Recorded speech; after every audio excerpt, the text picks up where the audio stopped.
हरे कृष्णा। आज हम लोग अध्याय 5 कृष्ण साधक पे चर्चा करेंगे। देवताओं की उपासना भाग 2, महामंत्र का उच्चारण, उस पर हम चर्चा करेंगे। कृपया अपना माइक चेक कर लीजिए एक बार। हरे कृष्णा। हाँ, वाला माइक भी चेक कर लीजिए। आप लोग हिंदी पढ़ पाते हैं? नहीं पढ़ पाते? पढ़ लेते हैं? ठीक पढ़ लेते हैं? ओके। हम लोग कल चर्चा कर रहे थे कि महामंत्र को ध्यानपूर्वक क्यों करना चाहिए, कैसे करना चाहिए। उम्मीद है भक्तों ने आज ट्राई करके देखा होगा। देखिए, जब हम इन क्लासेस को कर रहे हैं तो उसको ये मत सोचिए कि खाली लोगों को बताने के लिए कर रहे हैं, हमारे खुद की सीखने के लिए भी है। तो ध्यानपूर्वक जब करने से बहुत बड़ी कृपा मिलती है भगवान की। तो इसको ऐसा समझ लीजिए कि जब हम कुछ सुनते हैं तो हमारे हृदय में प्रवेश करता है, अगर हम नहीं सुनते तो हमारे हृदय में कुछ प्रवेश नहीं करता है। तो ऐसे तो नाम का लाभ है बोलने मात्र से, लेकिन हम सुनते हैं तो फिर वो भक्ति और तेजी से बढ़ती है। खैर, अभी हम लोग चर्चा करेंगे जप के ऊपर। महामंत्र का उच्चारण अध्याय 5 है, ये 25वां पेज है। जप करते समय व्यक्ति को महामंत्र का बहुत स्पष्ट रूप से उच्चारण करना चाहिए। अगर आपको याद हो तो शुद्ध भक्ति में वाणी से, शरीर से और मन से हम कुछ करते हैं भगवान को प्रसन्न करने के लिए, इसलिए जो वाणी बोली जा रही है वो भी एकदम स्पष्ट होना चाहिए। ये बहुत बड़ी मिस्टेक लोग करते हैं। बहुत बार लोग कभी होठ हिलाते हैं और आप प्राय देखेंगे ऐसे में नींद भी आने की संभावना होती है। अगर आप जब जोर जोर से बोलते हैं तो नींद भी गायब हो जाती है। तो स्पष्ट बोलना है। जप के दौरान ऊपरी होठ, नीचे के होठ और जीभ तीनों की क्रिया होती है। इन तीनों को हरे कृष्ण मंत्र के जप में प्रयुक्त होना चाहिए। हरे कृष्णा शब्दों को बहुत स्पष्ट रूप से कहा और सुना जाना चाहिए। कभी कभी कोई होठों और जीभ के द्वारा सही उच्चारण करने की बजाय यंत्रवत सिसक सिसक की ध्वनि करता है।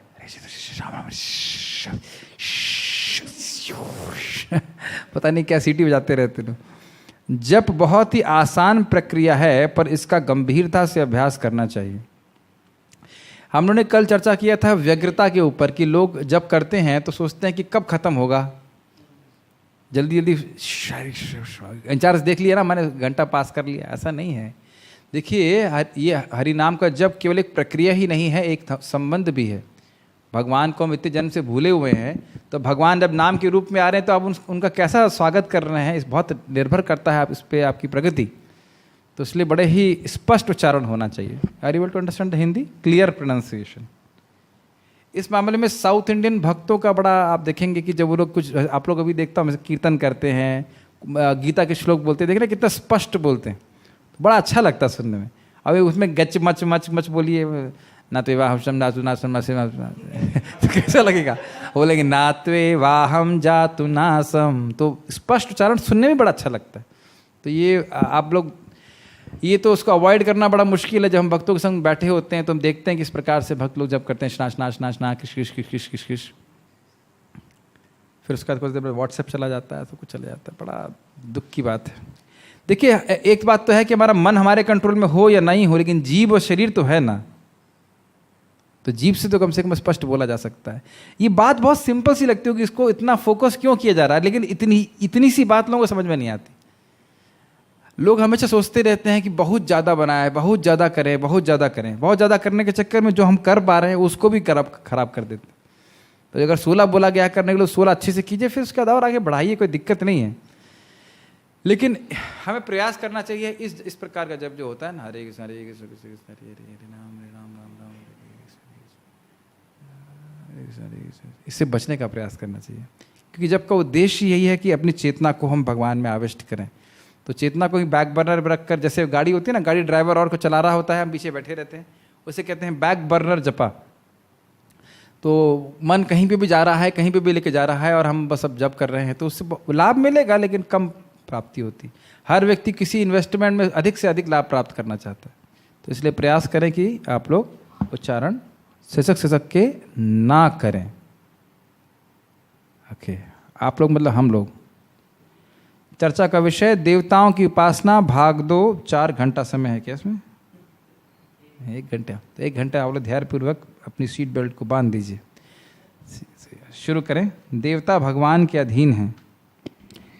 जीवात्मा तथा देवता, थोड़ा जोर से बोलिए। जीवात्मा तथा देवता दोनों ही परमेश्वर की इच्छा के अधीन हैं। अतः जीवात्मा ना तो स्वेच्छा से किसी देवता की पूजा कर सकता है, ना ही देवता परमेश्वर की इच्छा के विरुद्ध कोई वर दे सकते हैं। जैसा कि कहावत है, ईश्वर की इच्छा के बिना एक पत्ती भी नहीं हिलती। सामान्यतः जो लोग इस संसार में पीड़ित हैं वे देवताओं के पास जाते हैं, क्योंकि वेदों में ऐसा करने का उपदेश है कि अमुक अमुक इच्छाओं वालों को अमुक अमुक देवताओं की शरण में जाना चाहिए। उदाहरणार्थ, एक रोगी को सूर्यदेव की पूजा करने का आदेश है। इसी प्रकार विद्या का इच्छुक सरस्वती की पूजा कर सकता है, और सुंदर पत्नी चाहने वाला व्यक्ति शिव जी की पत्नी देवी उमा की पूजा कर सकता है। चर्चा करें, किस देवता की पूजा किस उद्देश्य से की जाती है? सूर्यदेव की पूजा क्यों करते हैं? हेल्थ के लिए। और सरस्वती की पूजा, और सुंदर पत्नी वाले को शिव जी की पत्नी उमा की पूजा करना चाहिए। इसमें दोष क्या है? अटैचमेंट हो जाता है। अटैचमेंट। और एक माइक तो प्रभु जी के पास रहना चाहिए। हाँ, टेम्पररी, और इससे अहंकार भी आ जाएगा। ये टेम्परेरी है, अहंकार है। और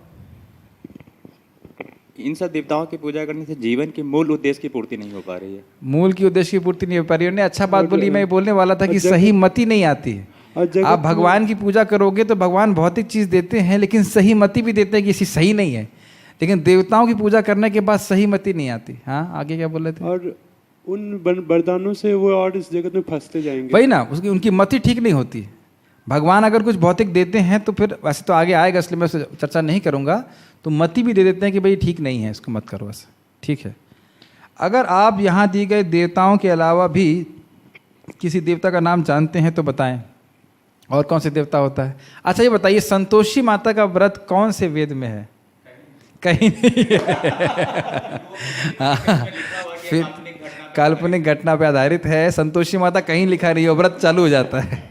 इसको गीता में बोला गया, जो बिना शास्त्र के कुछ पूजा करते हैं उनकी श्रद्धा कौन से गुणों से प्रभावित है? नहीं, सत्यनारायण प्रमाणिक है। एक पिक्चर में तो देखिए, पिक्चर में तो आप कृष्ण के बारे में लिख देंगे, वो भी कह देंगे काल्पनिक है। पिक्चर को प्रमाण नहीं ले सकते हैं, लेकिन संतोषी माता का व्रत किसी भी वेद पुराण में नहीं आता है, जहाँ तक हमने सुना है यही बात। You can speak in the mic, yeah. Yes. Satyanarayan Vrata bonfide in mentioned in Satyanarayan व्रत प्रमाणिक है। सत्यनारायण का व्रत प्रमाणिक है, लेकिन उसको भी लोग कर्मकांड की तरह करते हैं, ये भी रहता है। फिर भी अगर भगवान की पूजा भौतिक इच्छा से भी की जाए तो भी लाभकारी है, क्योंकि अंततः मति जो है भगवान ठीक दे देते हैं। और कौन से देवता हैं? जैसे कि गणेश जी हैं, उनसे लोग धन मांगते हैं। लक्ष्मी जी से धन मांगते हैं। और क्या, शिव जी से तो कुछ भी मांग लेते हैं। ठीक है, ओके, आगे पढ़िए। इस प्रकार शास्त्रों में विभिन्न देवता। एक इंटरेस्टिंग है, भगवान ने शायद इसमें समझा दिया जाएगा, वैसे भगवद गीता में स्पष्ट बोलते हैं, सत्या श्रद्धया युक्त तस्य राधनम इहते लभते च ततः कामान मय्ये विहितान हितान। कि श्रद्धा से युक्त होकर देवता की पूजा करता है और जो वर मिलते हैं वो मैं देता हूँ। उससे पहले कि हाँ, यो यो याम याम तनुम श्रद्धा तनुम भक्त्या श्रद्धा अर्चितुम इच्छति तस्य तस्य अचलाम श्रद्धाम तामेव विदधाम्यहम्। तो पूजा कर ही नहीं सकता अगर श्रद्धा नहीं होगी। तो वो श्रद्धा भी कौन दे रहा है? भगवान ही दे रहे हैं, परमेश्वर के रूप में बैठे। तो देवता के पास न तो शक्ति है श्रद्धा देने की और न शक्ति है वरदान देने की, पूरी तरह से भगवान के कंट्रोल में। ये बहुत बड़ा रहस्य है एक्चुअली। हम लोग तो बड़ी आसानी से स्वीकार कर लेते हैं, लेकिन बहुत से लोग स्वीकार भी नहीं करेंगे इस बात को। लेकिन उनसे पूछना चाहिए कि अगर किसी विशिष्ट देवता में आपकी श्रद्धा है तो ये बताइए श्रद्धा आ कहाँ से रही। उसको एक्सप्लेन नहीं कर पाएंगे। तो भगवद गीता में स्पष्ट समझा रहे हैं। आगे पढ़िए, बोलिए। जो गणेश जी का भी बताया जाता है कि शुरुआत कभी किसी कोई काम की शुरुआत करनी चाहिए तो गणेश का नाम लेके ही करना चाहिए। तो लेकिन हम लोग तो ऐसे करते नहीं। अपन लोग इसलिए नहीं करते कि अपन लोगों को प्रभुपाद जी ने बताया नहीं। प्रभुपाद जी ने इस तरह से बताया नहीं करने। नरसिंह देव को प्रणाम कर सकते हैं। गणेश जी को भी नरसिंह देव के ही चरणों में, हाँ, विज्ञान विनहर्तु मर्मस्य जगत त्रयस्य ऐसे करके है। तो विघ्न नाश करने की शक्ति गणेश जी में नरसिंह देव के चरणों पे ध्यान करने से आती है। तो भक्त लोग सीधे नरसिंह देव का चरण ध्यान करते हैं। ठीक है, सामान्य लोगों के लिए गणेश जी की उपासना जरूरी है। हाँ जी। चूँकि प्रत्येक जीव विशेष सुविधा चाहते हैं, अतः भगवान उसे विशेष देवता से उस वर को प्राप्त करने की प्रबल इच्छा की प्रेरणा देते हैं और उसे वर प्राप्त हो जाता है। किसी विशेष देवता के हाँ, मैं दोष ये बता रहा था कि लोगों को क्या लगेगा कि भाई स्वास्थ्य के लिए सूर्य देवता जो है ज़्यादा शक्तिशाली हैं। भगवान नहीं दे पाए, भगवान की पूजा करने वाले तो बीमार हैं। तो ये दोष आ जाता है कि सूर्य देव जो है वो भगवान से अधिक शक्तिशाली है। ये बहुत बड़ी दिक्कत आ जाती है देवताओं की पूजा करने में। ठीक है, पढ़िए। किसी विशेष देवता के पूजन की विधि भी भगवान द्वारा ही नियोजित की जाती है। जीवों में वह प्रेरणा देवता नहीं दे सकते, किंतु भगवान परमात्मा हैं जो समस्त जीवों के हृदय में उपस्थित रहते हैं। अतः कृष्ण मनुष्य को किसी देवता के पूजन की प्रेरणा प्रदान करते हैं। सारे देवता परमेश्वर के विराट शरीर के अभिन्न अंग स्वरूप हैं, अतः वे स्वतंत्र नहीं होते। वैदिक साहित्य में कथन है, परमात्मा रूप में भगवान देवता के हृदय में भी स्थित रहते हैं, अतः वे देवताओं के माध्यम से जीव की इच्छा को पूरा करने की व्यवस्था करते हैं। किंतु जीव तथा देवता दोनों ही परमात्मा की इच्छा पर आश्रित हैं, वे स्वतंत्र नहीं हैं। तो देवता और उनके उपासक दोनों भगवान पर आश्रित हैं, कैसे बताइए? मैं इसको नहीं उत्तर दूंगा, आप लोग बताइए। देवता कैसे आश्रित हैं भगवान के ऊपर? हाँ जी। क्योंकि देवता के हृदय में भी भगवान परमात्मा के रूप में उपस्थित हैं और देवताओं को भी भगवान ही वे वरदान देते हैं कि वो उनको वरदान, अगर कोई जीवात्मा शक्ति देते हैं वरदान देने की। तो इस तरह से जो है इनडायरेक्टली जो है भगवान ही जो है उस जीवात्मा को वो वरदान दिला रहे हैं, चाहे स्वयं भी दे रहे हैं या देवता के। और उपासक भगवान पे कैसे आश्रित है? उपासक मतलब देवता की पूजा करने वाला, वो कैसे भगवान पे आश्रित है? क्योंकि उसके जो भक्ति करने की जो श्रद्धा है वो भी भगवान ही दृढ़ करा रहे हैं। क्लियर है? श्रद्धा और देने की शक्ति भगवान के ऊपर आश्रित है। बहुत इजी है, अगर इसमें कुछ समझाना नहीं, एक ही बार में समझ में आ जाता है। ये बात एक बार में तब समझ में आएगी जब श्रद्धावान का पाठ 5 समझ में आएगा कि शास्त्र सुन करके हम समझते हैं, नहीं तो हम ये क्यों माने वो क्यों माने, वो नहीं चलेगा। ओके, किसी को यदि कोई ऐसी कथा ज्ञात हो तो बताएं जिसमें श्री भगवान ने किसी देवता का ऐसा वरदान दिया हो कि वे समान मनुष्यों द्वारा भौतिक लाभ के लिए पूजे जाएंगे।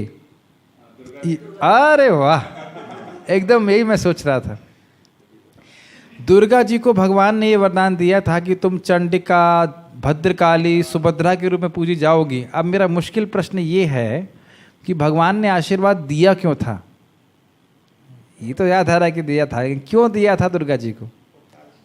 कौन सा कार्य किया था उन्हें? माइक पे बोलिए। Yes.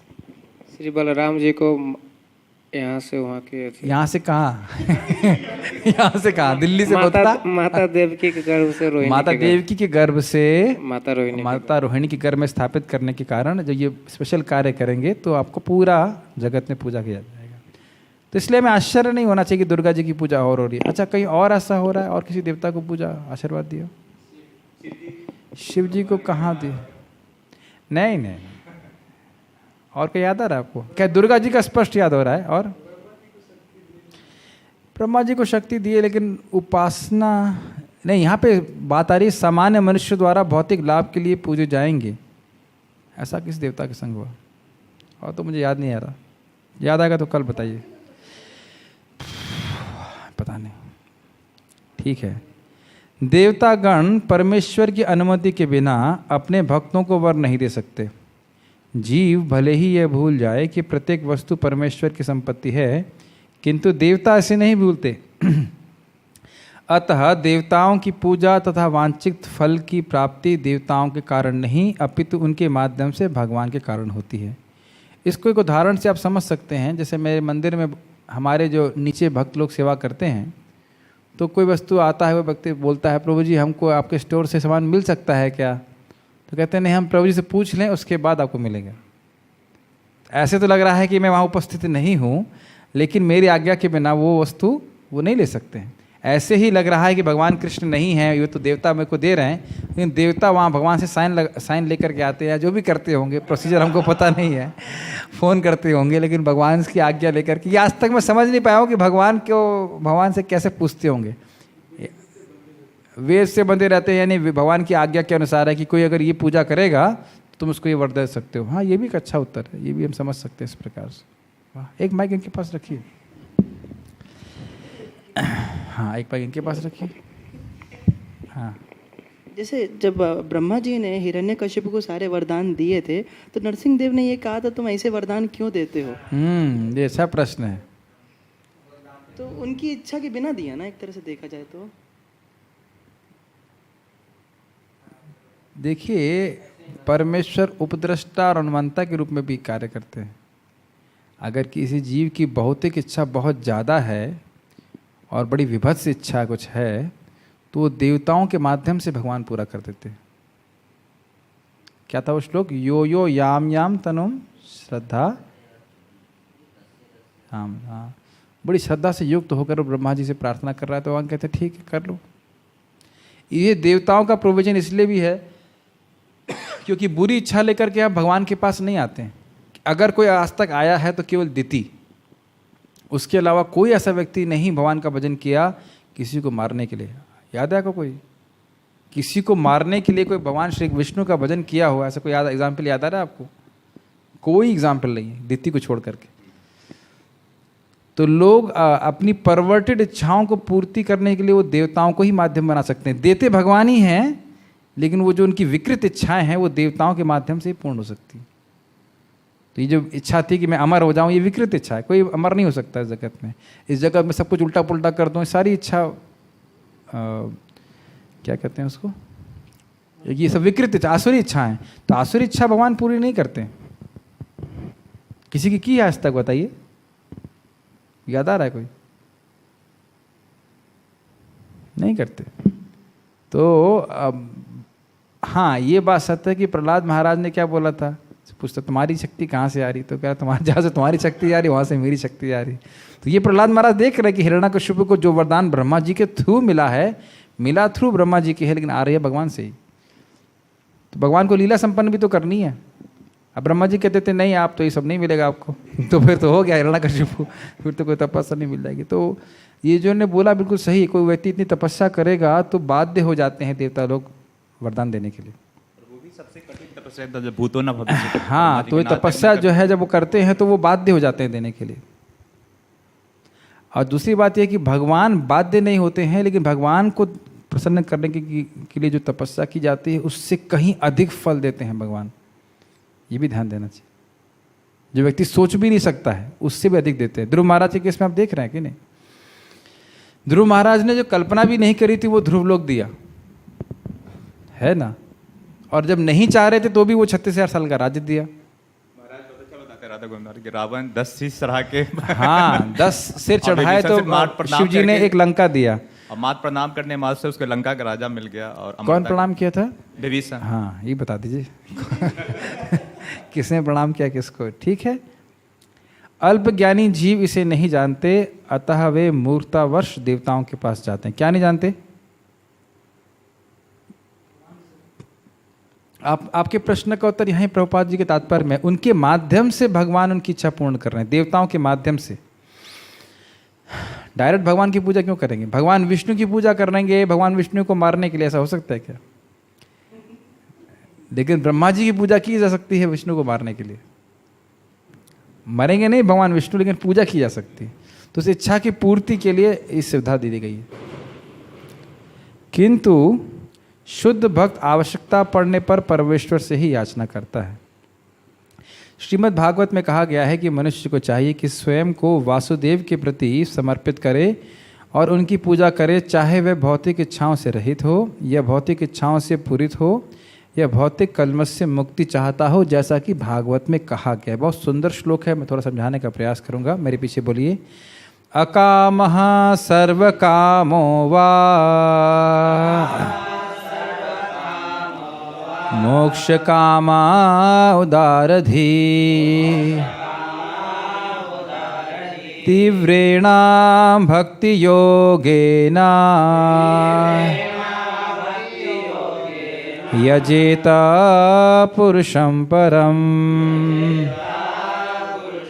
Chat one more time. अकामः सर्व कामो वा मोक्ष कामा उदारधी तीव्रेण भक्ति योगेन यजेता पुरुषं परम। इसमें बहुत नुआंसेस हैं, तो इस श्लोक को मैं समझाने का प्रयास करूंगा।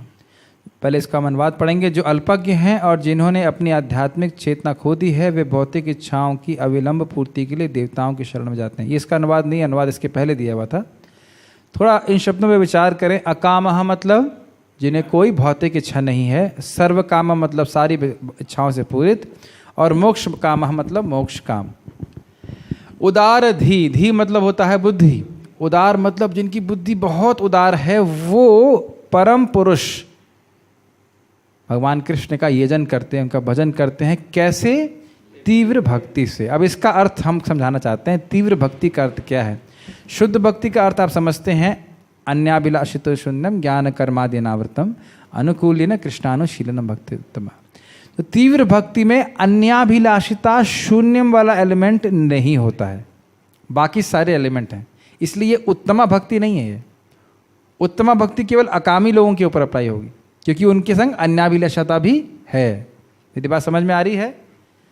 यानी कि तीव्र भक्ति का अर्थ ये है कि ये लोग कर्म और ज्ञान का सहारा नहीं लेते, अपनी भौतिक इच्छाओं को या मोक्ष की कामना को पूर्ण करने के लिए केवल भक्ति ही करते हैं। भले ही इनके अंदर इच्छाएं हो सकती हैं, मैं केवल अकामा को छोड़ दें, अकामा मतलब वो तो शुद्ध भक्ति कर रहा है, लेकिन सर्व काम और जो मोक्ष काम है वो तीव्र भक्ति कैसे कर रहे हैं? क्योंकि वो लोग भक्ति ही करते हैं। ऐसा नहीं इसमें वो ज्ञान का अनुशीलन करें या कर्म का अनुशीलन करें, कर्मकांड करें, ना। जैसे आप देख सकते हो, ध्रुव महाराज ने तीव्र भक्ति करी कि उत्तम भक्ति करी, ये बताइए। तीव्र भक्ति, समझ में आ गया ना? उनकी बहुत भौतिक अभिलाषा थी, लेकिन एकदम केवल भक्ति की और कुछ नहीं की। उसी प्रकार से अगर किसी की कोई भी अभिलाषा है, कितनी भी अभिलाषा है, वो केवल भगवान श्री कृष्ण की भक्ति करे। उदारधी क्यों है? क्योंकि वो सही जगह पर जा रहा है। गलत इच्छा से सही जगह जगह तो भी ठीक है, आगे जाके चर्चा होगी इसके ऊपर, क्योंकि भगवान उसको ठीक कर देंगे। मोक्ष काम को अलग क्यों रखा गया है, ये भी सोचना चाहिए। क्योंकि जो व्यक्ति मुक्ति प्राप्त कर लेता है, ब्रह्म में सायुज्य प्राप्त कर लेगा, तो वृंदावन चंद्र प्रभु समझा रहे थे, कई कई सालों तक, साल भी कहना चाहिए, कई कई युगों तक उसको दोबारा भक्ति करने का मौका नहीं मिलेगा। मान लो कोई स्वर्ग गया तो 10,000 साल तक भोग करके फिर वापस आएगा, फिर भक्ति कर लेगा। लेकिन किसी को मुक्ति मिल गई तो कितने युगों तक रहेगा ब्रह्म ज्योति में, आप कह नहीं सकते, बहुत लंबा समय तक। तो ये जीव को उसके स्वरूप से बहुत दूर तक अलग कर देगा। इसलिए सबसे ज़्यादा इसको कैटब बोलते हैं। तार मध्य मोक्षवांचा कैटब प्रधान। जो चीटिंग इच्छाएं हैं उसमें सर्वश्रेष्ठ है मुक्ति की इच्छा। सर्वश्रेष्ठ, हाँ, जो भी कह लीजिए, सबसे अधिक खराब। तो जो अल्पज्ञ लोग हैं, उन्होंने अपनी आध्यात्मिक, समझ में आ गया तीव्र भक्ति का अर्थ क्या है? कोई बता सकते हैं अगर समझ में आया तो? नहीं, तीव्र भक्ति का अर्थ यहाँ पे क्या है? अपनी भक्ति के लिए भी तीव्रता से भक्ति करना और केवल भगवान की शरण में जाके भक्ति करना। पूरा अच्छा एक्सप्लेनेशन नहीं है। अन्य अभिलाषा को छोड़ के भक्ति ही करना। गलत, नहीं सॉरी, गलत। अन्य अभिलाषा, मैंने बोला था इसमें अन्य अभिलाषिता वाला एलिमेंट नहीं है। हाँ, उनमें और इच्छाएं हो सकती हैं, हाँ, लेकिन वो भक्ति ही करते हैं। अकामा को छोड़ दीजिए, वो तो शुद्ध भक्त है। उसके अलावा जो सर्व काम और मोक्ष कामी है, वो केवल भक्ति को ही साधन ले रहा है। उसका साध्य भक्ति नहीं है, ध्यान देना चाहिए। साध्य भक्ति नहीं है, इसलिए उत्तमा भक्ति नहीं है। उत्तमा भक्ति में साध्य भक्ति है, भक्ति कर रहा है भक्ति करने के लिए, भक्ति प्राप्त करने के लिए, प्रेमा भक्ति प्राप्त करने के लिए। तो ये लोग प्रेमा भक्ति प्राप्त नहीं करना चाहते, लेकिन साधन क्या लिए हैं? भक्ति। हाँ, शून्यम नहीं है, अन्य अभिलाषा शून्यम नहीं है, ठीक है। तो ये बात समझ में आ रही। इसी बहुत दिन तक मेरे को डाउट था कि समझ में नहीं आया इसका अर्थ क्या है। फिर मैंने कंफर्म किया था वृंदावन चंद्र प्रभु से, उन्हें समझाया था तभी समझ में नहीं आया। उनकी गलती नहीं थी, समझाया वही था, लेकिन मुझे समझ में नहीं आया था। बाद में मुझे क्लिक किया कि इसका अर्थ क्या है। फिर मैंने प्रभु जी से कंफर्म किया, तो यही वो बता रहे थे अर्थ इसका। आप प्रभुपाद जी का तात्पर्य देखेंगे तो समझ में नहीं आएगा, ऐसा लगेगा अरे भाई अगर उसके अंदर कोई सारी कामनाएं उसके अंदर हैं तो उत्तमा भक्ति कैसे करेगा। उसमें तो लिखा है अन्याभिलाषिता शून्यम, तो अन्याभिलाषिता शून्यम नहीं है, लेकिन साधन क्या ले रहा है वो, भक्ति। ये बहुत सही बस में बैठा है, भले ही उसका डेस्टिनेशन कुछ और हो। और हमने, अगर आपको याद हो, हमारे चर्चा किया था कि भक्ति का स्वभाव है कि व्यक्ति को शुद्ध कर ही देती। ठीक है। जो लोग अल्पज्ञ हैं, अल्पज्ञ मतलब कम जानने वाले हैं, यानी आत्मा के स्वरूप के बारे में नहीं जानते, अपना स्वरूप के बारे में नहीं जानते, और जिन्होंने अपनी आध्यात्मिक चेतना खो दी है, वह भौतिक इच्छाओं के लिए देवताओं की शरण में जाते हैं। इसमें एक और इम्पॉर्टेंट बात है कि जो व्यक्ति समझ ही नहीं पा रहा है कि भौतिक इच्छाओं के द्वारा मैं संतुष्ट नहीं हो सकता हूँ, वो देवताओं के पास जाएगा। और दूसरा, वो ये भी नहीं समझ पा रहा है कि देवता लोग भी शाश्वत नहीं हैं। ये सबसे बड़ी मिस्टेक है। वो ये नहीं समझ पा रहे हैं कि देवता लोग भी खत्म हो जाएंगे। कोई बोले कि भाई ये फलाना देवता भगवान है, वो ये जानता नहीं कि सृष्टि के पहले वो देवता नहीं था। सृष्टि छोड़ दीजिए, ब्रह्मा जी के काल में ही आप लोगों को पता होना चाहिए कि हर मनु के संग देवताओं की जो सरकार है वो चेंज हो जाती। ये पता है आपको? नहीं पता थी बात? अगले मनु जो आएंगे तो उनके संग इंद्र आप बनेंगे नहीं तो कोई बनेगा, लेकिन जो ये इंद्र हैं वो इंद्र नहीं रहेंगे, बलि महाराज इंद्र बनेंगे ऐसे कर। उसके बाद अगले मनवंतर में कोई और बनेगा, अगले मनवंतर में प्रभु जी। ठीक है, समझ में आ गया कि नहीं? ठीक है। चर्चा करें, परमेश्वर की पूजा किसे करनी चाहिए? जो शुद्ध है उसे करनी चाहिए। हाँ, तो मान लीजिए हम भजन कर रहे हैं और बहुत सारी भौतिक इच्छाएं दिखती हैं, तो हमें भजन छोड़ देना चाहिए क्या? तो ये श्लोक याद रखना चाहिए भाई, सारी इच्छाएं हैं, कोई इच्छा नहीं है, कैसी भी इच्छा है, गंदी से गंदी, अच्छी से अच्छी, कैसी भी इच्छा है, कृष्ण का ही भजन करिए। और इसको, ये श्लोक बोला किसने, ये बता दीजिए। सुखदेव गोस्वामी। यस, सुखदेव गोस्वामी बोल रहे हैं। तो सुखदेव गोस्वामी आपकी प्रशंसा कर रहे हैं अगर आप कृष्ण का भजन कर रहे हैं। देखिए, महान महान भक्त जो पूरी तरह से शुद्ध हैं, वो भी आशीर्वाद देते हैं तुम कृष्ण का भजन करो। वेरी नाइस, उदारती, आई रियली अप्रिशिएट यू। ठीक है, अब आगे पढ़ेगा दशरथी प्रभु पढ़िए। लेकिन हम अगर सीधे श्री भगवान की पूजा करें तो फिर देवी देवताओं की पूजा करना आवश्यक नहीं है। जो भगवान की पूजा करते हैं वे देवी देवताओं को पूरा सम्मान देते हैं, लेकिन उन्हें उनकी पूजा करने की कोई आवश्यकता नहीं होती है, क्योंकि वे जानते हैं कि समस्त देवी देवताओं के पीछे परम सत्ता पूर्ण पुरुषोत्तम भगवान की है और वे उनकी पूजा कर ही रहे हैं। हर स्थिति में आदर तो रहता ही है। भगवान का भक्त एक चींटी तक का भी सम्मान करता है, तो फिर देवताओं की तो बात ही क्या है। भक्त जानता है कि हर जीव श्री भगवान का भिन्नांश है और वे केवल अलग अलग भूमिकाएं निभा रहे हैं। तो आप लोगों ने चीज़ समझ लिया यहाँ पे इस संबंध में कि भगवान के भक्तों का या देवताओं का सम्मान असम्मान भक्त लोग नहीं करते, क्योंकि एक अपराध है, ये दूसरे अपराध में आता है। भगवान विष्णु के नाम से देवताओं के नाम को अलग समझना और देवताओं का असम्मान करना। देवताओं को जो अपमान असम्मान करेगा वो भक्त नहीं है। बट असम्मान करना और पूजा करना, इसमें अलग अलग बात है। क्यों हम पूजा नहीं करते हैं? क्योंकि भक्त जानते हैं भगवान की पूजा करके हम देवताओं को संतुष्ट करते हैं। ये एकदम स्पष्ट होना चाहिए। पढ़िए। श्री भगवान से संबंधित होने के कारण हर जीव आदरणीय है, इसलिए भक्त दूसरों को प्रभु कहकर पुकारता है, जिसका अर्थ है मेरे प्रिय स्वामी, मेरे प्रिय भगवान। भगवान देखिए ये सब गड़बड़ हो जाता है। प्रिय भगवान नहीं, हाँ भगवान, मेरे प्रिय भगवान मतलब मेरे प्रिय श्रद्धेय व्यक्ति। विनम्रता भक्त होने की योग्यता है। भक्त दयालु और आज्ञाकारी होते हैं और उनमें सभी सद्गुण होते हैं।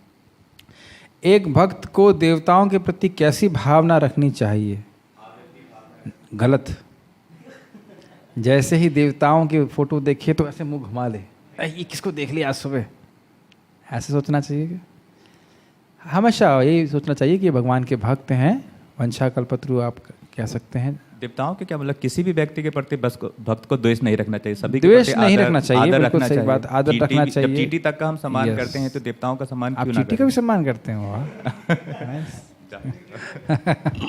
हाँ एटलीस्ट प्रयास तो करते हैं, ठीक है। तो बहुत स्पष्ट है, कुछ समझाने की भारत में एक जरूरत श्लोक में आता है, जो ब्राह्मण गौ और देवता से द्वेष करता है वो नष्ट, मतलब बहुत जल्दी नष्ट हो नहीं। जाता हाँ तो ये इम्पोर्टेंट है, देवताओं से द्वेष नहीं करना चाहिए।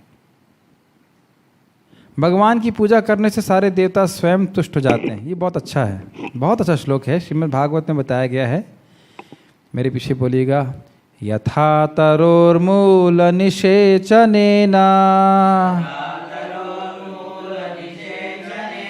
तृप्यन्ति तस्कंद भुजोपशाखाः प्राणोपहाराच्छयतेन्द्रियाणाम्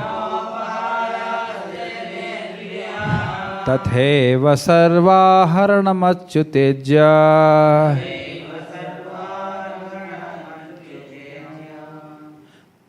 एक बार और बोलेंगे, यथा तरोर्मूल निषेचनेना तृप्यन्ति तस्कन्धभुजोपशाखः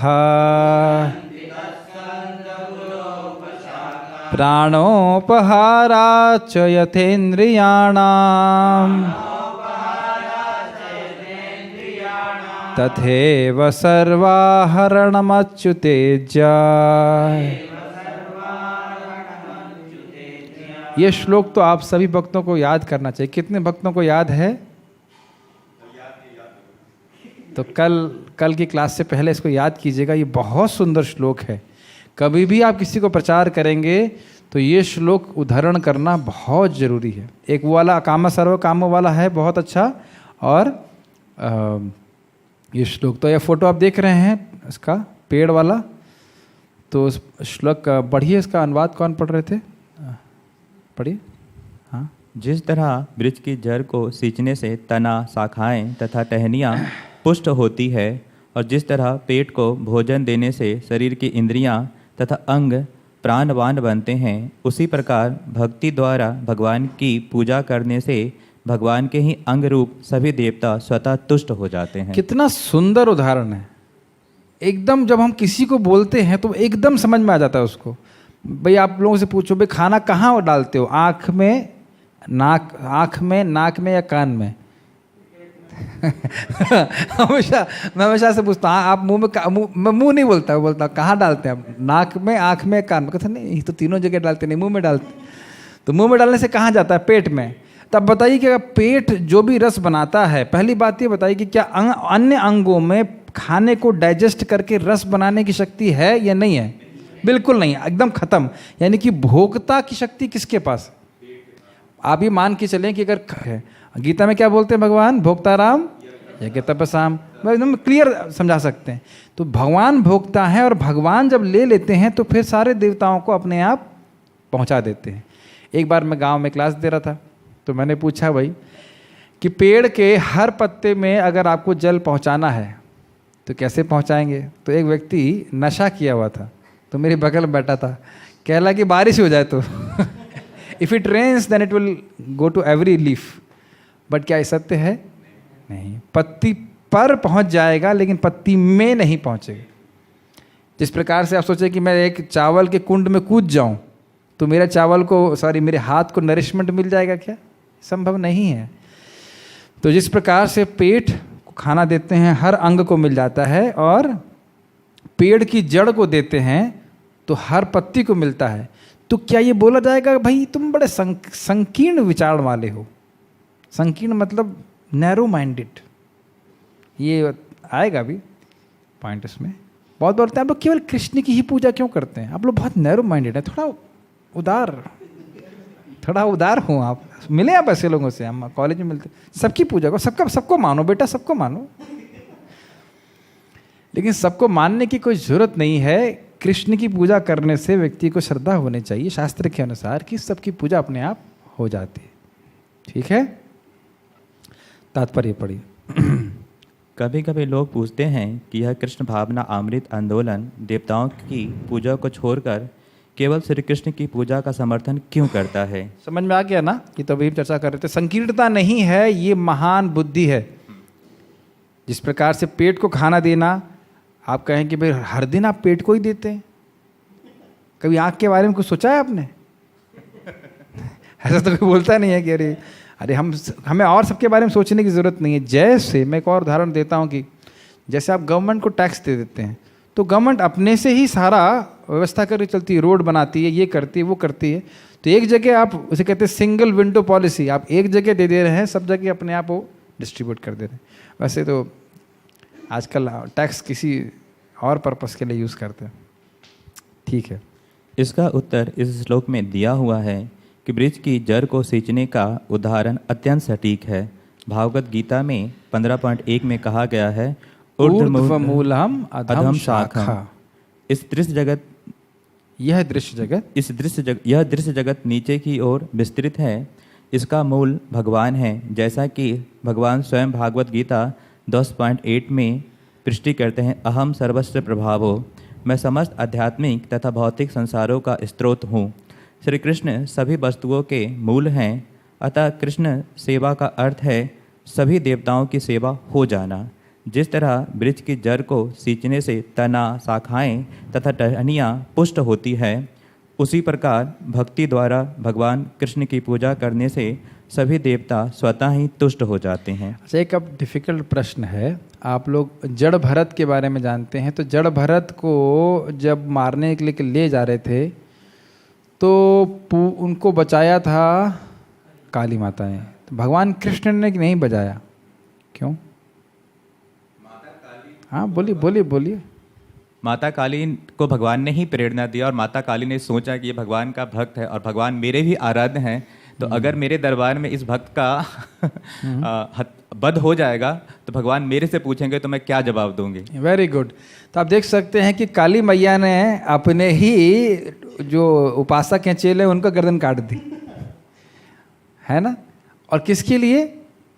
भगवान श्री कृष्ण के अनन्य भक्त के लिए। तो हम देखते हैं कि देवताओं का भी आशीर्वाद एक अनन्य भक्त के ऊपर होता है। कितना है इसमें मैं देखता हूँ, अगर थोड़ा बच्चा थोड़ा सा ही है तो फिर हम लोग कल करेंगे इसको या फिर आज आज तो कर दें, थोड़ा पूरा कर देंगे, इजी है। वैसे आपका एक मित्र जो पहले किसी देवता की पूजा करता था, वह अभी अभी कृष्ण का भक्त बना है। उसे डर है कि ये तो अभी आज ही मुझे किसी भक्त ने पूछा, उसे डर है कि यदि वह देवता की पूजा छोड़ देगा तो देवता उससे रुष्ट हो जाएंगे। आप अपने मित्र को उसका क्या उत्तर देंगे? यही उत्तर है जड़ वाला, तो आपको कोई दिक्कत नहीं है। जैसे मैं एक देवता की पूजा करता था, भगवान कृष्ण की पूजा करने से पहले 15 दिन के लिए पूजा किया, क्योंकि IIT में सेलेक्ट होना था। और जब प्रभुपाद का पुस्तक मिल गया तो मैंने उन देवता को ऐसे बोला कि मैं समझ में आ गया कि आप भगवान नहीं हो, तो आप क्षमा कीजिए, आपकी हम पूजा नहीं कर सकते। और उनकी फ़ोटो हमने किनारे कर दी। अगर आपको ऐसा डर भी लग रहा है तो आपको क्षमा मांग लीजिए, आप भगवान नहीं, भगवान की पूजा कर रहे हैं, आप उसी से संतुष्ट हो जाइए। एक देवी पुराण, मार्कंडे पुराण में वर्णन आता है कि एक भक्त देवी माता के बहुत बड़े भक्त थे, तो उन्होंने माता दुर्गा से कहा कि आप मुझे सर्वोच्च वरदान दीजिए, तो उन्होंने भगवान कृष्ण की भक्ति का वरदान उन्हें दिया। यस, ये बहुत अच्छी बात है। पता नहीं आगे के इसमें डिस्कशंस में आएगा कि नहीं। जब कोई व्यक्ति शिव जी, दुर्गा जी इत्यादि की पूजा करता है और उसकी कोई भौतिक इच्छा नहीं होती है, तब ये लोग देवता जितने भी हैं उसको भगवान की तरफ प्रेरित करते हैं। हमारे आश्रम में एक भक्त हैं, तो पहले हनुमान जी की पूजा करते थे, तो अब आज भगवान कृष्ण की पूजा कर रहे हैं। तो ये बहुत सारे लोग होते हैं जो शिव जी की पूजा कर रहे होते हैं और वो निष्काम भावना से कर रहे होते हैं, तो वो लोग फिर असली कृपा करते हैं। जो देवताओं की सकपट कृपा है, मतलब मीन्स कृपा विद चीटिंग, उसमें आपको केवल भौतिक लाभ दे देंगे, लेकिन निष्कपट कृपा में वो आपको भगवान की तरफ रास्ता दिखा देंगे। भगवान शिव का स्थान, ये तो बहुत इंटरेस्टिंग टॉपिक है। कौन पढ़ना चाहेंगे? हाँ, क्या नाम है आपका? संतोष कृष्ण प्रभु। शील प्रभुपाद। शील प्रभुपाद, मुझसे एक व्यक्ति ने प्रश्न पूछा, उसने पूछा कि भगवान शिव, रामायण में भगवान राम भगवान शिव की पूजा करते हैं, इसलिए वह शिव को भगवान मानता है और हमारे पास उनको देने के लिए कोई स्पष्ट उत्तर नहीं था। बहुत सुंदर। ठीक है भक्त, क्या आप इस विषय में हमें उपदेश दे सकते हैं कि क्यों? क्या ये प्रश्न आपसे कभी किसी ने किया है? बहुत बार ये प्रश्न करते हैं कि भाई शिव जी अगर भगवान नहीं हैं तो भगवान राम ने शिव जी की पूजा क्यों करी? और एक्चुअली अच्छा उत्तर है कि प्रभुपाद जी का जो उत्तर है वही उत्तर हमें देना है। भगवान प्रभुपाद क्या बोल रहे हैं? भगवान रामचंद्र ने अपने भक्तों की पूजा की, जैसे कभी कभी कृष्ण राधा रानी की पूजा करते हैं और उनके चरण स्पर्श करते हैं। इसका ये मतलब नहीं कि कृष्ण वैसे ही जैसे कृष्ण यशोदा मैया द्वारा कान खींचना स्वीकार करते हैं। एक उदाहरण आप दे सकते हैं कि सुदामा के भगवान ने चरण धोए, तो इसका मतलब ये नहीं कि सुदामा भगवान है। और नारद मुनि जब भगवान के पास आते हैं तभी भगवान चरण धोते हैं। तो भगवान यहाँ पे, जैसे भगवान श्री राम यहाँ पे आए थे तो एक क्षत्रिय का आचरण कर रहे हैं। हाँ, है ना, युधिष्ठिर महाराज के राजसूय यज्ञ में भगवान ने सबके चरण धुले थे, तो क्या सारे भगवान हो गए? एक उदाहरण बड़ा स्पष्ट है कि एक पर्वत है, पर्वत की शिखर पे कौवा है और उसकी घाटी पे गरुड़ जी हैं, तो इसका अर्थ ये नहीं है कि कौवा जो है वो गरुड़ जी से श्रेष्ठ हो जाता है। तो इसलिए इंग्लिश में बोल रहे थे Maharaj ji, when we don't hear the tattva the leela will be misunderstood and misapplied. तो भगवान की लीला के द्वारा आप भगवान को भगवान नहीं समझ पाओगे। बहुत बार भगवान ऐसी लीला करते हैं आप बिल्कुल नहीं समझ सकते कि भगवान है।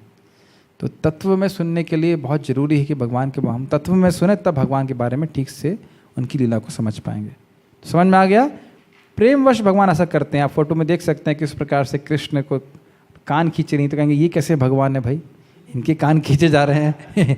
और एक तरफ हम सुनते हैं मद भयात वातो वातो, या मेरे भय से हवा बहती है, मेरे भय से अग्नि जलाती है। तो ये कैसे हो रहा है? तो ध्यान देना चाहिए कि भगवान के दो एस्पेक्ट हैं, रस और तत्व।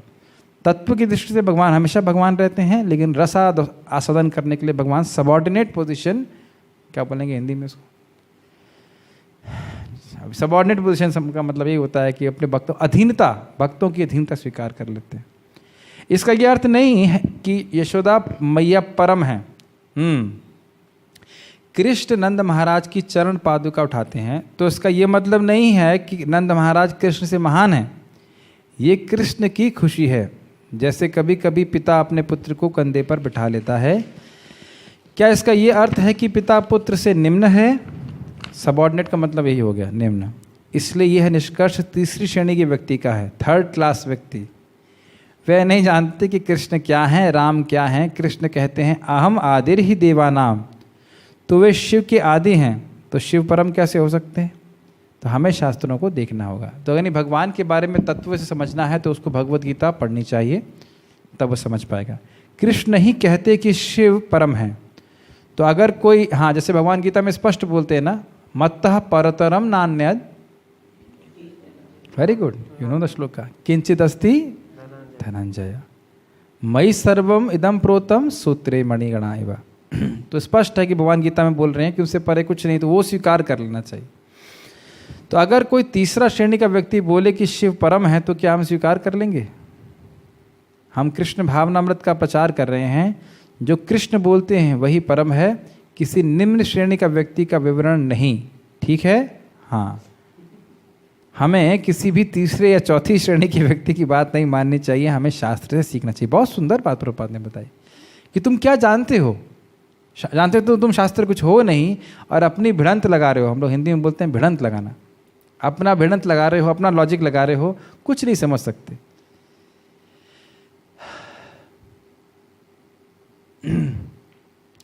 और एक जगह आप देखेंगे कि शिव जी भगवान कृष्ण से हार जाते हैं बाणासुर के वध में। अब कौन भगवान है?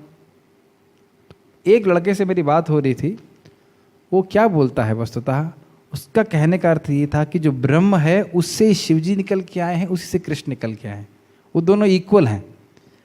तो ना तो वो शिव जी को परम मान रहा है, ना वो कृष्ण को परम मान रहा है, वो ब्रह्म को परम मान रहा है। तो मायावादी। चर्चा करें, भक्त कुछ और ऐसे वृतांत बता सकते हैं जहाँ भगवान ने किसी देवता की पूजा की हो सुना था कि दुर्गा जी की पूजा करी थी भगवान ने, करवाई थी अर्जुन से महाभारत के युद्ध के पहले, लेकिन मैं श्योर नहीं हूँ। और माइक पे बोलिए। अर्जुन को कहते भगवान शिव की करने, भगवान इंद्र की करने। हाँ, शिव जी की पूजा करने के लिए, इंद्र की पूजा करने के लिए भगवान नहीं बोला। और anywhere else Krishna worship them demigod. यज्ञ करते थे तो उसमें सूर्य स्वाहा, प्रजापति स्वाहा, ये मतलब सूर्य भगवान वगैरह को जो है वो मैं डाउटफुल हूँ। गृहस्थ में गायत्री वगैरह जो करते थे भगवान, डाउटफुल हूँ मैं, डाउट है मेरे को। लेकिन बाकी भगवान श्री राम ने किन की पूजा करी और याद नहीं आ रहा अभी। भगवान गायत्री करते थे। गायत्री, हाँ, जैसे कि प्रभुपाद जी बोलते हैं स्पष्ट कि जब वो सुबह उठते हैं भगवान तो अपने पे ध्यान करते हैं। ये तो हम यहाँ नहीं कह सकते कि देवताओं पे ध्यान करते हैं ना। ठीक है, कहीं एक दो जगह करिए, ऐसा नहीं भगवान ने रूल बना दिया। दूसरा, देवताओं को अपने भक्तों से भगवान के भक्त अधिक प्यारे होते हैं। ओह, भरत महाराज की कथा से समझाई तो हमने पहले चर्चा कर दी। भगवान राम ने शिव की पूजा की, क्या इसका ये अर्थ है कि शिव भगवान राम से श्रेष्ठ हैं? नहीं है, क्योंकि भगवान राम क्षत्रिय की भूमिका या रोल निभा रहे हैं, तो उस कारण से वैसा करते हैं। जैसे आप देखो कि मान लो मंदिर में हमारे टेम्पल प्रेसिडेंट कोई नाटक करें और नाटक में वो कुछ रोल निभा रहे हैं, वो आप जानते हो कि रोल कर रहे हैं उस समय, लेकिन वैसे वो टेम्पल के प्रेसिडेंट हैं। ठीक है, जैसे हमारे सार्वभौम प्रभु एक बार कुछ तो दाढ़ी लगा के कुछ आ गए थे ड्रामा में, तब जो भी हो, लेकिन हमारे श्रद्धेय हैं, वो अच्छा कथाकार है, हमारे गुरु के समान है। तो जो एक विशेष परिस्थिति में कोई रोल करता है, इसका अर्थ ये नहीं कि वो सच्ची तत्व में इसी प्रकार से। ठीक है, भारतीय व्यक्ति, स्वामी जी शिव भगवान का दूसरा नाम नहीं है? सॉरी, शिव का स्थान क्या है? शिव जी वैष्णवा नाम यथाशंभु, शिव जी भगवान के महान भक्त हैं। एक और बात आप कह सकते हैं कि शिव जी ने वैष्णव संप्रदाय शुरू किया, रुद्र संप्रदाय, एक यूनिवर्सिटी चालू कर दी जिसमें सब लोग भगवान विष्णु की पूजा करते हैं। क्या भगवान विष्णु ने कोई संप्रदाय चालू किया जिसमें शिव जी की पूजा होती हो? नहीं कहते। ओके, भारतीय व्यक्ति, स्वामी जी शिव भगवान का दूसरा नाम नहीं है? अनुप्रभु पढ़िए। शिव भगवान, हाँ, शिव भगवान के बाद हैं, जैसा कि दही। आप दही जानते हैं? दही क्या है? दूध है, पर वह दूध नहीं है।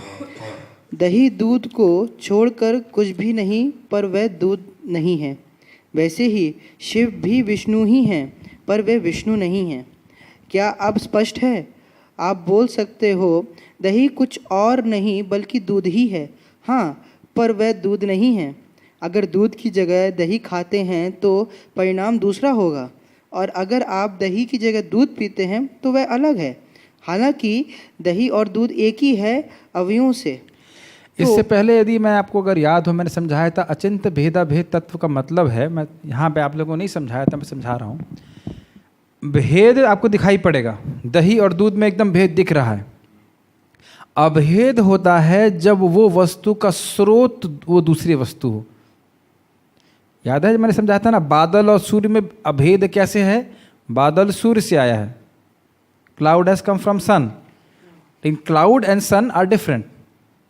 तो डिफरेंस दिख रहा है, शिव जी विष्णु अलग दिख रहे हैं, लेकिन शिव जी विष्णु के उनके स्रोत भगवान विष्णु ही हैं, इस दृष्टि से अभेद भी है। और ऑलमोस्ट विष्णु है, क्योंकि भगवान विष्णु के समान ही उनके पास शक्ति है। लेकिन कुछ शक्तियाँ जो 4 क्वालिटी हैं, इसमें एक है मुक्ति देने की शक्ति, वो नहीं है। और शिव जी स्वयं बोलते हैं मुक्ति प्रदाता विष्णु एव न संशय, कि मुक्ति देने की शक्ति केवल भगवान विष्णु में है, इसमें कोई संशय नहीं। और एक और 3 और गुण हैं, मैं अभी याद नहीं है मेरे को, लेकिन भक्ति साम्य सिंधु में आप देख सकते हैं। 56 क्वालिटीज़ हैं शिव जी में और 60 हैं भगवान विष्णु में। तो आप कह सकते हैं ऑलमोस्ट विष्णु हैं। और ऐसे भी समझाया जाता है कि जब भगवान विष्णु माया को स्पृष्ट करते हैं तो वो शिव तत्व कहलाता है, और भगवान विष्णु माया को कभी छूते नहीं हैं। भगवान विष्णु जब दृष्टिपात करते हैं माया के ऊपर, तो वो जो दृष्टिपात है उसको शंभु कहा गया है। लेकिन वो ये ध्यान देना चाहिए कि वो दृष्टिपात भी भगवान का एक व्यक्ति है, शिव तत्व है, लेकिन वो जीव नहीं है। ठीक। प्रभु प्रभु जी, मैंने एक चीज सुनी थी कि शिव 3 है, सदाशिव, शंभु और वो आगे पता नहीं, अभी पढ़िए, है होता है, आगे पढ़िए। तो आपको इस तरह समझना होगा, भगवान शिव परम भगवान से भिन्न है, हर अभिन्न है, अभिन्न है। हर कोई परम भगवान से अभिन्न है, पर फिर भी वह अलग है। यही सटीक दर्शन है, अचिंत भेदाभेद, एक भी और अलग अलग भी। चर्चा दूध और दही के उदाहरण, किसी को श्लोक याद है? क्या श्लोक है वो? मेरे को याद रहता है, लेकिन क्षीरम यथा दधि विकार विशेष योगात् संजायते नहि ततः पृथगस्तु हेतु यह शंभुतामपु तथा समुपैति कार्यात् गोविंदमादि पुरुषम तमहम भजामि। ये श्लोक तो याद रखना चाहिए, बहुत अच्छा श्लोक। सृष्टि के कार्य के लिए शंभु के रूप में भगवान आते हैं, और जिस प्रकार से दूध थोड़ा कंटामिनेशन का संपर्क होने के कारण दही बन जाता है, उस तरह से दूध और दही का अंतर है। ऐसे शिव तत्व में और विष्णु तत्व में अंतर है। भारतीय व्यक्ति नहीं, हम शिव की पूजा पहले करते हैं, बाद में कृष्ण की पूजा करने जाते हैं। प्रभुपाद जी बोलिए। प्रभुपाद, तो आप वैसा करिए, कोई नुकसान नहीं है, कोई नुकसान नहीं है, पर आपको समझना चाहिए कि शिव क्या है और विष्णु क्या है। अगर आप पहली पूजा शिव को अर्पण करते हैं तो इसमें कोई नुकसान नहीं है, अच्छा है। वे वैष्णव नाम यथा शंभु, वे हमारे आध्यात्मिक गुरु हैं, वे वैष्णव हैं, तो उनको पहले आदर क्यों न दिया जाए। पर अगर शिव को परम मानते हैं तो यह तिरस्कार है। तो आप समझ गए, गुरु के रूप में, वैष्णव के रूप में अगर आप उनका सम्मान करते हैं कोई दिक्कत नहीं है, लेकिन संभावना यही है कि उनको व्यक्ति परम या भगवान मानने लग जाएगा। यस, आप मुझे गुरु मानकर आदर देते हैं, पर अगर आप मुझे अधिक अपराकलन करें कि आप पूरे जगत के राजा हैं, तो यह अपमान है। ये अच्छा रहेगा ना? यह अपमान है ना कि नहीं होगा? अब बोलो कि भाई आपसे अधिक बुद्धिमान प्रभु जी जगत में कोई हुआ ही नहीं, तो बताइए मजाक है कि नहीं? मजाक बनाने वाली बात हुई कि नहीं? हाँ, ना भूतो ना भविष्यति, तो भाई तो ये जब इतना ज़्यादा आप कोई मतलब गुणगान कर रहा है, तो मतलब वो मजाक बना रहा है व्यक्ति का। तो कोई बोल सकता है आप अच्छे भक्त हैं, आप अच्छा क्लास दिए, आप अच्छा भक्ति कर रहे हो, ये ठीक है, लेकिन आपसे बड़ा भक्त कोई हुआ ही नहीं, तो इतना बोल देंगे तो फिर आदमी का मजाक समझ जाएंगे ना कि मजाक बना रहा है आपसे। तो इसी प्रकार से, या फिर समझ जाएंगे मूर्ख ऐसे कुछ पता नहीं है। जैसे एक बार कोई महाराज जी क्लास दे रहे थे, तो कुछ था मैंने 1-2 श्लोक गीता के उन्हें बोले थे। हाँ नहीं, एक तो यहाँ हुआ था, एक बार मैं NTPC में काम कर रहा था, तो वहाँ जाके मैं DGM से मिला, तो DGM के पास प्रभुपाद जी का ही गीता था, तो कुछ उसने 1-2 श्लोक बोले, मैं धड़ाक से वो कोइंसिडेंटली वो श्लोक मुझे याद थे, तो उसने थोड़ा बोला, मैंने पूरा कर दिया, तो उसने फिर दूसरा बोला, फिर वो भी मैंने पूरा कर दिया। ओह, तुम्हें तो पूरा गीता याद है। ऐसे यहाँ पे भी एक बार किसी भक्त ने कुछ श्लोक बोले थे, तो मुझे वो श्लोक याद थे, तो 2-3 श्लोक मैंने बोल दिए। हो प्रभु जी, लगता है आपको तो पूरा गीता याद है। तो आप देख रहे हैं, थोड़ा सा, क्योंकि उसको व्यक्ति को नहीं पता है, तो वो महान आपको चढ़ा देगा। एक बार मैं भक्ति संदर्भ पढ़ रहा था, तो उससे मैंने कुछ कोटेशन भेजे स्कंद पुराण से, इससे उससे, तो एक भक्त थोड़े बिविल्डर हो गए, कह रहे प्रभु जी कितनी किताबें पढ़ते हो आप? स्कंद पुराण से पढ़ रहे हो, ये पढ़ रहा हूँ, कह रहे किताबें ज़्यादा नहीं पढ़ रहा हूँ, जीव गोस्वामी कोट कर रहे हो, आपके पास भेज रहा हूँ। तो लोग अपने मन में एक एस्टिमेशन बना लेते हैं, तो शिव जी बहुत बड़े व्यक्ति हैं, तो सोचते हैं इस तो भगवान ही होंगे सीधे, तो ये बड़ी मिस्टेक है। तो भगवान कहने से वो तिरस्कृत महसूस करते हैं। यस, यह अपमान है, वह प्रार्थना नहीं है। आप मेरी ऐसी प्रार्थना करें जो मुझ पर लागू नहीं होती, तो वह अपमान है। आपको पता होना चाहिए कि शिव जी क्या हैं। शिव वैष्णव हैं, वे सबसे बड़े भक्त हैं, वे देवताओं में पहले स्थान पर हैं, सब ठीक है। अगर आप उनको सबसे बड़ा वैष्णव भी कहेंगे तो भी उनको अजीब सा लगेगा, क्योंकि वैष्णव हमेशा नम्र होते हैं। नहीं करते हैं, मुझे याद है बृहद भागवतामृत में भी जब शिव जी के पास नारद मुनि जाते हैं, कहते हैं सबसे बड़ी आपके पर कृपा मिली, कहते हैं ना, हमें नहीं मिली, हमें नहीं मिली। प्रहलाद महाराज को बोलते हैं तो प्रहलाद महाराज तो कुछ बोल ही नहीं पाते हैं। अब गुरु जी बोल रहे हैं तो गुरु जी को डांट तो सकते ही नहीं है। और किसी को भी हनुमान जी के पास जाते हैं, किसी के पास जाते हैं तो बोले कहते हैं नहीं, हमें नहीं मिली कृपा, हमें नहीं मिली, ऐसे करके।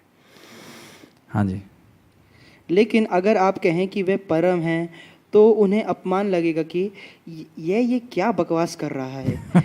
इसलिए इस तरह उनका अपमान मत कीजिए, वह आपके पुण्य के विपरीत होगा, उन्हें यह पसंद नहीं है।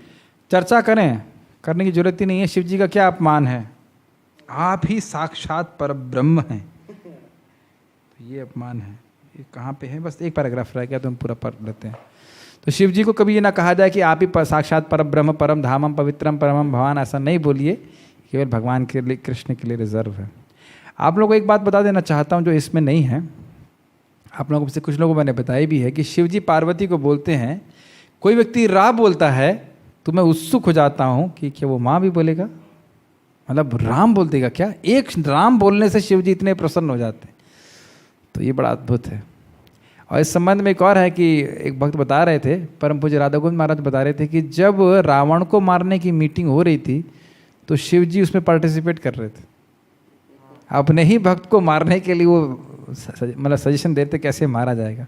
और जब भगवान श्री राम रावण को मारने वाले थे, आप लोगों को पता ही है, तो जब वो मार रहने वाले थे तो पार्वती जी कहती हैं, अरे भाई आपके भक्त को मार रहे हैं तो क्या बचाइए। तो शिव जी कहते हैं, जब भगवान ने डिसाइड कर लिया तो मैं क्या कर सकता। तो आप देख सकते हैं कि अपने ही भक्तों से उनको प्रेम नहीं होता है, बल्कि वैष्णवों से प्रेम होता है। उसके लिए आप चौथे स्कंद के 24वें अध्याय को जरूर देखिएगा, जिसमें शिव जी स्वयं बोलते हैं कि वैष्णवों को मैं बहुत प्रिय हूँ और मुझको वैष्णव बहुत प्रिय है। ठीक है, ओके। अनंत कृष्ण प्रभु पढ़ सकते हैं। जब पार्वती ने महादेव भगवान शिव से पूछा कि उपासना की सर्वश्रेष्ठ पद्धति क्या है, तो भगवान शिव ने उत्तर दिया, आराधना नाम सर्वेशाम विष्णोराराधना परम। विष्णु उपासना या विष्णु आराधना, सभी तरह की आराधनाओं में भगवान विष्णु की आराधना सर्वोपरि है। और विष्णु पूजा से भी बढ़कर उनके भक्त वैष्णवों की पूजा की समस्तुति की गई। लेकिन वैष्णवों की पूजा कैसे करनी चाहिए? भगवान के कनेक्शन में, मतलब भगवान से प्रिय हैं, इसलिए इस तरह से ध्यान देना चाहिए कि भगवान के भक्तों की पूजा श्रेष्ठ है। इसका अर्थ ये नहीं कि आप कृष्ण की पूजा नहीं करेंगे। कहने का अर्थ है कि कृष्ण की पूजा के साथ साथ वैष्णवों का सम्मान भी एकदम ये बहुत प्रिय है कृष्ण के। जैसे आप एक समझ लीजिए, एक छोटा बच्चा है, आप उसको उसके पापा को देखते हो तो आप ये जानते हो कि छोटे बच्चे को अगर आपने कुछ गलत किया तो पापा बहुत गुस्सा हो जाएंगे, और छोटे बच्चे को पुचकारेंगे तो पापा का अनुग्रह भी आपके तरफ होने लगता है। उस भाव से ये नहीं कहते कि छोटा बच्चा ही बाप है। छोटा बच्चा बाप नहीं है, लेकिन बाप को बहुत प्रिय है। इस कारण से जब उसको संतुष्ट करते हैं तो पिताजी भी संतुष्ट हो जाते हैं। ठीक है, प्रभुपाद जी उदाहरण दे रहे थे कि एक बड़े व्यक्ति को आप क्या दे सकते हो, लेकिन उसके बच्चे को एक लॉलीपॉप दे दीजिए तो बच्चा लॉलीपॉप से खुश हो जाएगा, है कि नहीं? तो भगवान उसी प्रकार से खुश हो जाते हैं। प्रधानमंत्री और आम इंसान में कोई भेद नहीं है। अगर किसी को मत मिले तो वह प्रधानमंत्री बन जाता है। इसी तरह जो 100 अश्वमेध यज्ञ कर ले उसे इंद्र का पद मिलता है, और जो 100 जन्मों तक वर्णाश्रम धर्म का पालन करता है वह ब्रह्मा बन जाता है।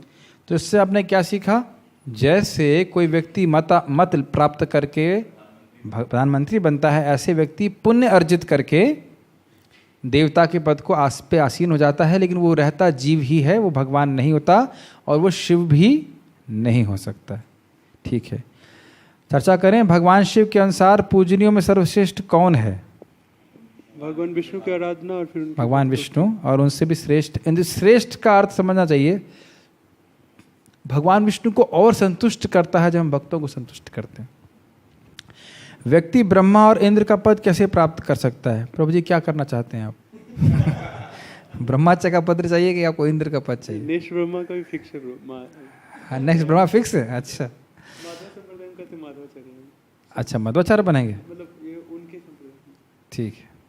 तो खैर ब्रह्मा जो है कैसे प्राप्त करते हैं? ब्रह्मा जी 100 जन्मों तक वर्णाश्रम के नियमों का पालन करें। और इंद्र का पद कैसे मिलता है? अश्वमेध यज्ञ। ठीक है, देवताओं की पूजा से संबंधित अन्य चर्चा के विषय, किसी भी पूजा या हवन के पहले नारायण शिला की पूजा। ओह, तो यानी कि इसके द्वारा भगवान नारायण की पूजा होती है, भले ही मुख्य रूप से पूजा नहीं होती है, लेकिन उससे व्यक्ति धीरे धीरे शुद्ध होता है। किसी भी हवन से पहले यह नारायण की पूजा होती है।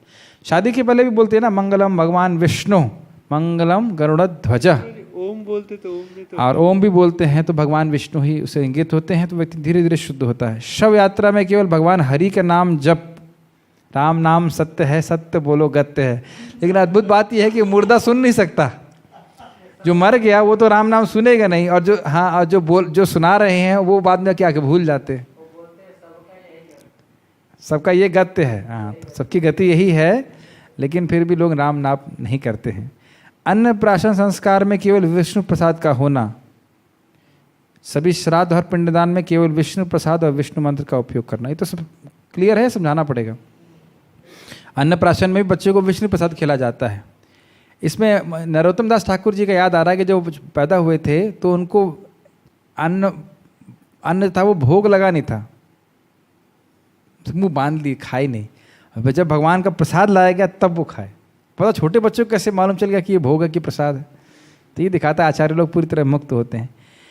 भगवान शिव और सनातन गोस्वामी की चिंतामणि वाली कथा किसी को याद है? कौन बता सकते हैं? चलिए आप बताइए, थोड़ा सा लंबा हो रहा है क्लास, लेकिन पूरा कर देते हैं। यस।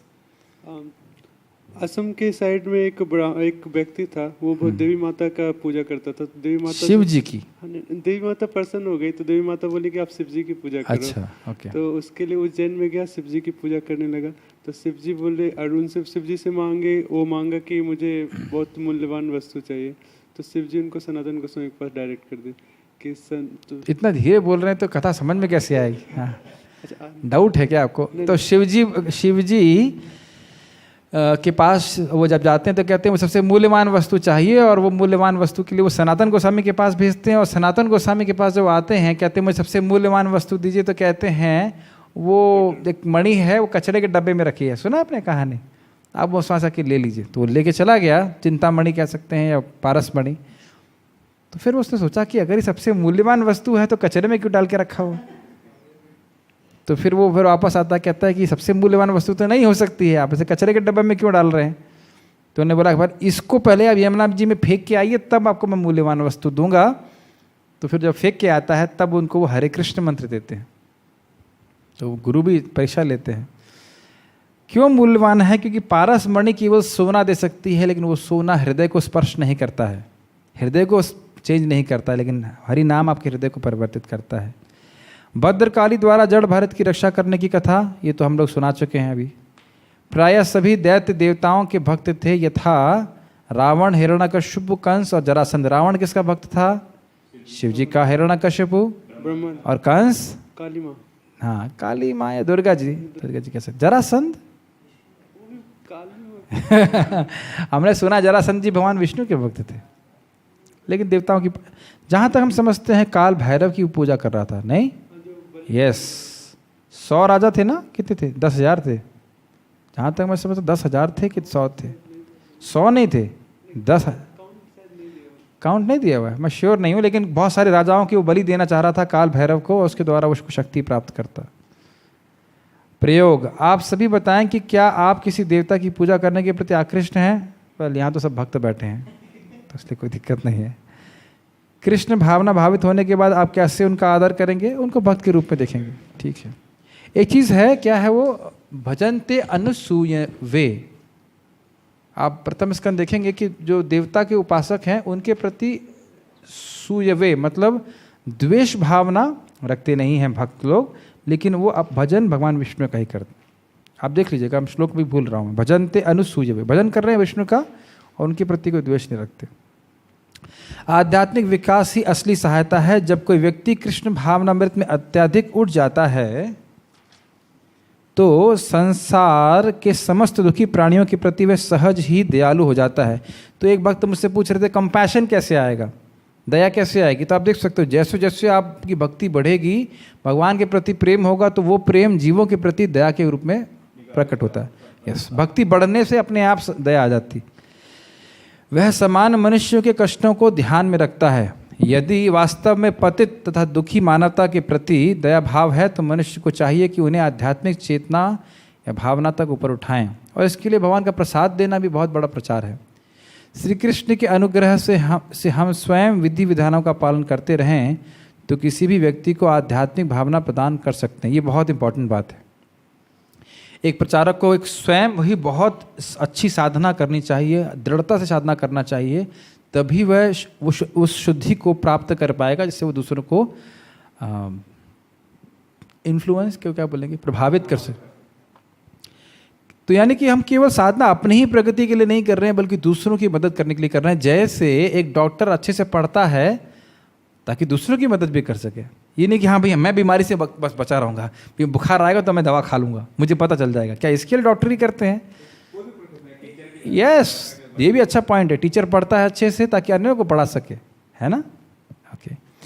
किंतु यदि हम अपनी आध्यात्मिक वृत्तियों को त्याग कर त्याग लिखा हुआ उसमें, त्याग करके शारीरिक सुख के प्रति चिंतित रहें तो हम स्वयं संकटपूर्ण स्थिति को प्राप्त होंगे। मतलब हम केवल क्या कि भजन में कष्ट ना आए, थोड़ी भी दिक्कत नहीं हो, मुझे बिल्कुल तकलीफ नहीं आए और मैं भजन हो या नहीं हो बस तकलीफ नहीं आनी चाहिए।